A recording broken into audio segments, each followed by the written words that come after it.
Case 1. Brenda Ann Spencer. Her name is Brenda Ann Spencer. Born in 1962, Brenda grew up in San Diego during the 1970s. By January 1979, she was 16 years old, living with her father in a house directly across the street from Grover Cleveland Elementary School. She was 16 years old when she committed her crime. She lived with her father in a small house directly across the street from Grover Cleveland Elementary School.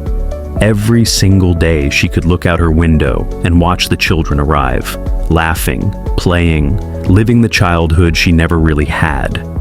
Brenda's relationship with her father was troubled. Her parents had divorced when she was young, and she'd chosen to live with her dad. Reports suggest the home environment was unstable. Some accounts describe an unstable home environment.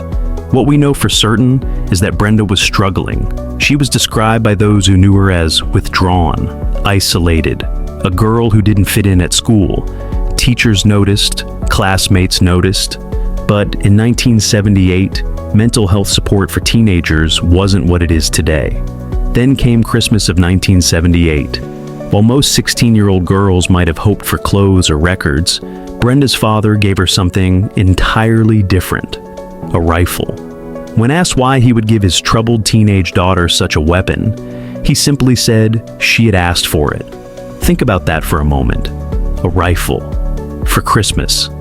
Given to a girl who was clearly struggling. It wasn't a cry for help anymore. A firearm was kept in her bedroom. And in the weeks leading up to January 29th, 1979, Brenda's behavior grew even more concerning. She became more reclusive, more angry. Looking back, those who knew her would say the signs were all there. Here's what makes this case even more chilling.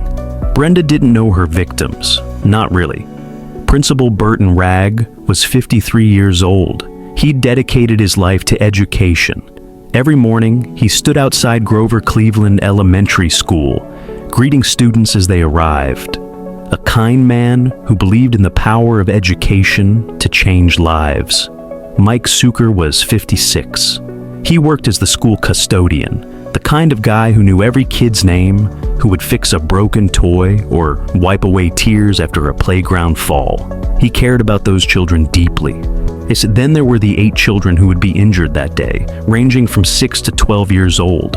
Innocent kids are excited about another school day. And one police officer who would also be wounded. Brenda had no personal vendetta against any of them. No grudge, no history. They were simply there, across the street, visible through her window. The random nature of this crime is what haunted investigators. There was no motive, no personal connection. These were just people going about their daily lives, completely unaware of what was about to happen. But what happened on that Monday morning would shock the nation and change school safety forever. January 29th, 1979. A Monday morning. The sun was just coming up over San Diego. At Grover Cleveland Elementary School, it was supposed to be just another ordinary day. Parents were dropping off their children. Kids were laughing, chasing each other across the playground. Principal Ragg stood at his usual spot near the entrance. Across the street, 16-year-old Brenda Spencer was in her bedroom. She'd positioned herself at the window with the rifle her father had given her for Christmas. And at approximately 8:30 a.m., an incident occurred. The incident began. For a split second, nobody understood what was happening. Then, individuals were harmed. Panic ensued. Principal Ragg didn't run. Instead, he ran toward the children, attempting to protect students when he was harmed during the incident. Even after being harmed, he continued trying to help. Mike Suker heard the gunfire from inside the school. When he saw Principal Ragg on the ground, surrounded by terrified children, he didn't hesitate. He ran outside to help. He lost his life as a result. For several hours, chaos reigned. Police surrounded the area. Parents rushed to the school. Ambulances screamed through the streets.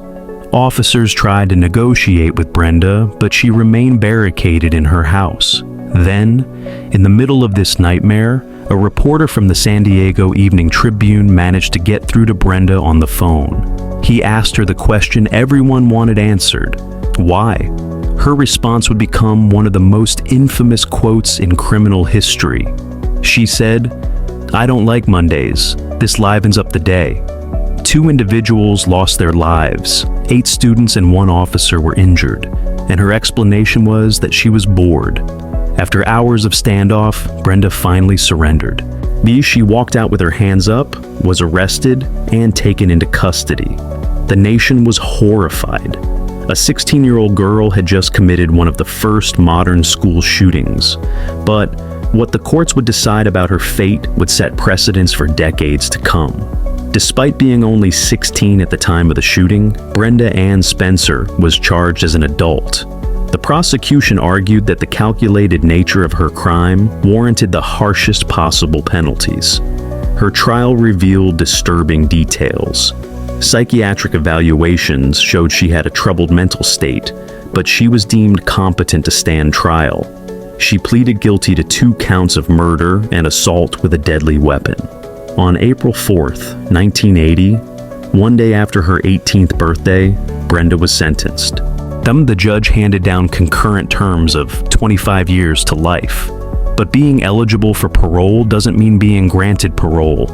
And Brenda Spencer has learned that lesson repeatedly.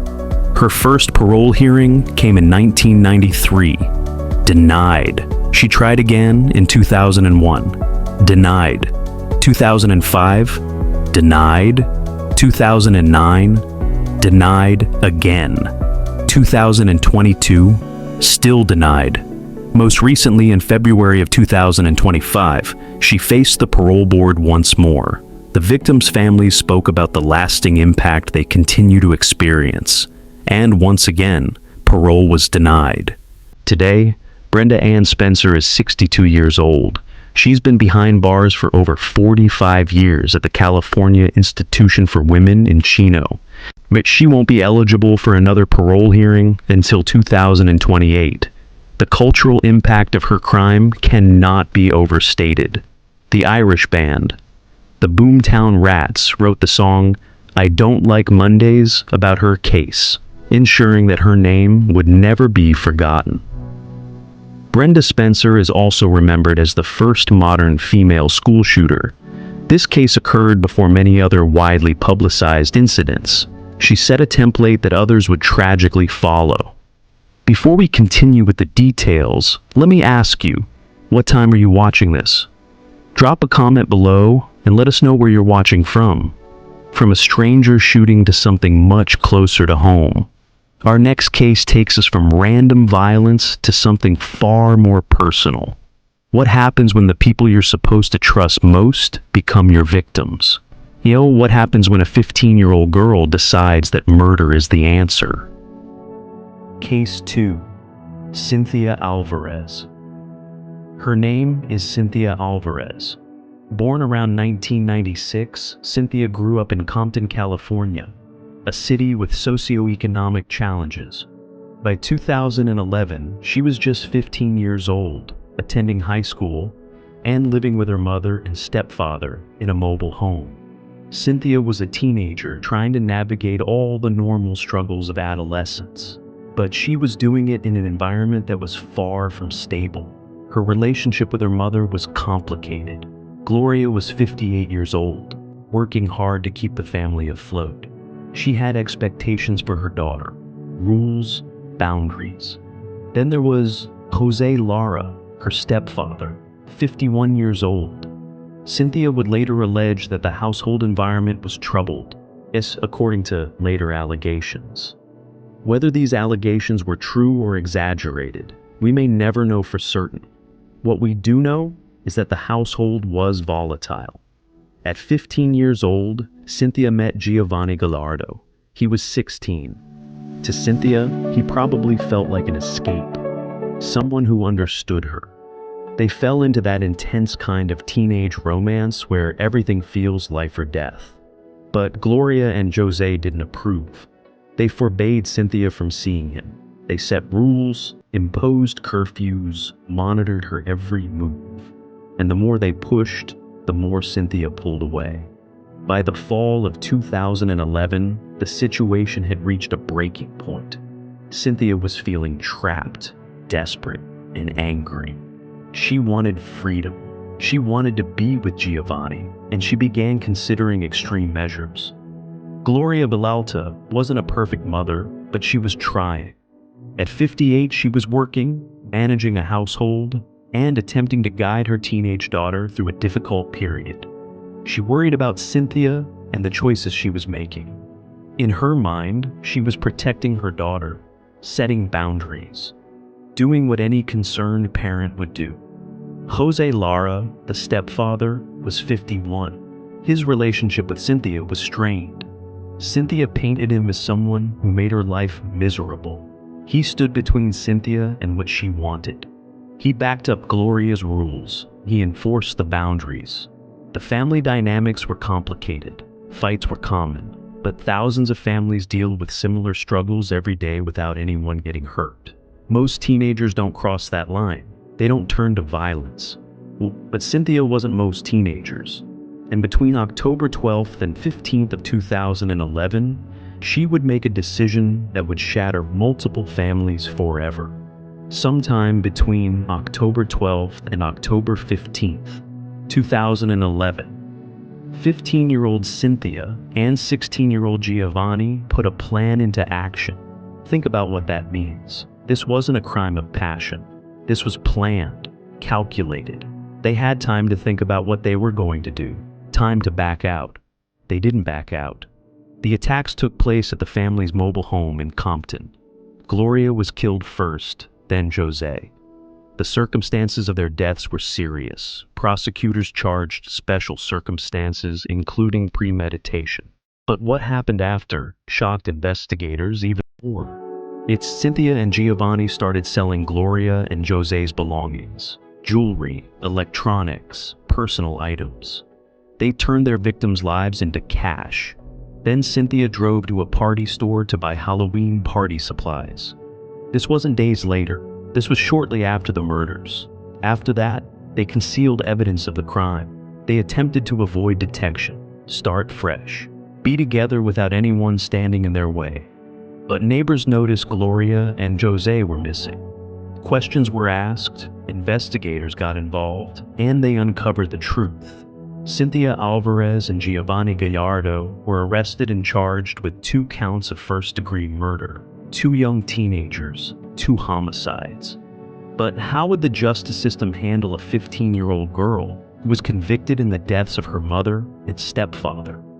The verdict would send shockwaves through California. The trial of Cynthia Alvarez was complicated. She was 15 at the time of the crime, a child, legally speaking.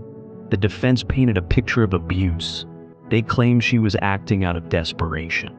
They asked the court to consider her age and circumstances, but the prosecution presented evidence of planning, the lying in wait, the aftermath behavior. They argued that Cynthia knew exactly what she was doing. The jury delivered their verdict: guilty, first-degree murder, double homicide, with special circumstances. In January of 2014, Cynthia Alvarez was sentenced to 51 years to life in prison. For a girl who was only 15 at the time of the crime, it was one of the harshest sentences ever handed down to a juvenile offender in California. Cynthia won't be eligible for parole until she's served 51 to 52 years. She's approximately 29 years old right now, which means she'll be in her late 60s before she can even appear before a parole board. Giovanni Gallardo received life without the possibility of parole. He will die in prison. Cynthia is currently incarcerated at a California women's prison. She's missed everything: graduation, college, all the milestones of young adulthood passed her by inside a prison cell. And they'll keep passing her by for decades to come.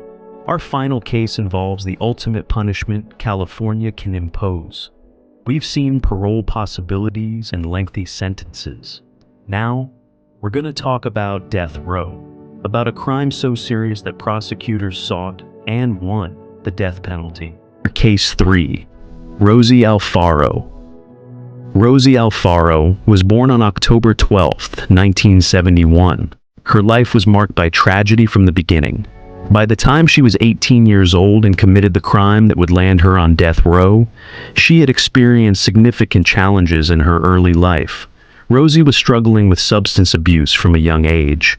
By her mid-teens, she was involved in high-risk situations. By 15, she had become a mother, and by 18, she had 4 children. She was deep in the grip of heroin and cocaine addiction. Her life was a downward spiral. She was living in the Anaheim area, doing whatever it took to support her habit. The drugs consumed her. They became the only thing that mattered. On June 15, 1990, 18-year-old Rosie needed money desperately for drugs. And in that desperate state, she made a decision that would end an innocent child's life and seal her own fate. Autumn Wallace was 9 years old. She loved dolls, playing outside, spending time with her family. She was innocent in every sense of the word. Rosie Alfaro had no relationship with Autumn. She didn't know her or her family.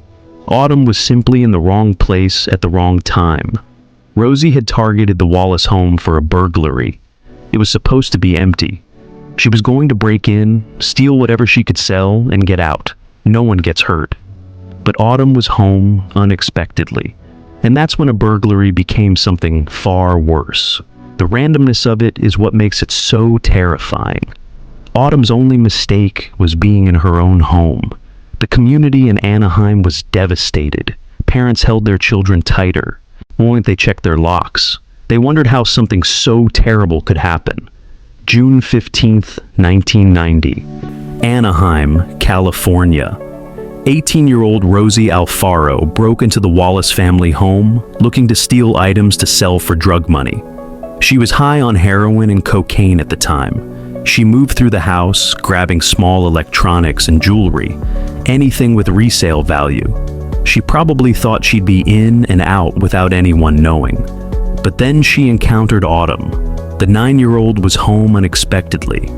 What happened next was tragic.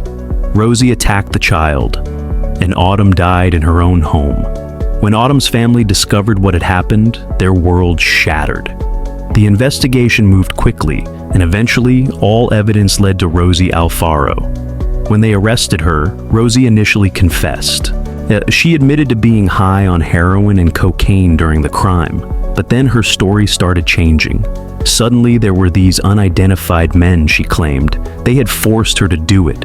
These multiple versions of events destroyed her credibility. The physical evidence, the initial confession, and the inconsistencies in her later stories all pointed to the same conclusion. Rosie Alfaro, acting alone and high on drugs, was responsible for Autumn Wallace's death. The crime against 9-year-old Autumn Wallace was so serious that prosecutors sought the ultimate penalty. What happened next would make history in Orange County. The trial of Rosie Alfaro in Orange County drew significant attention.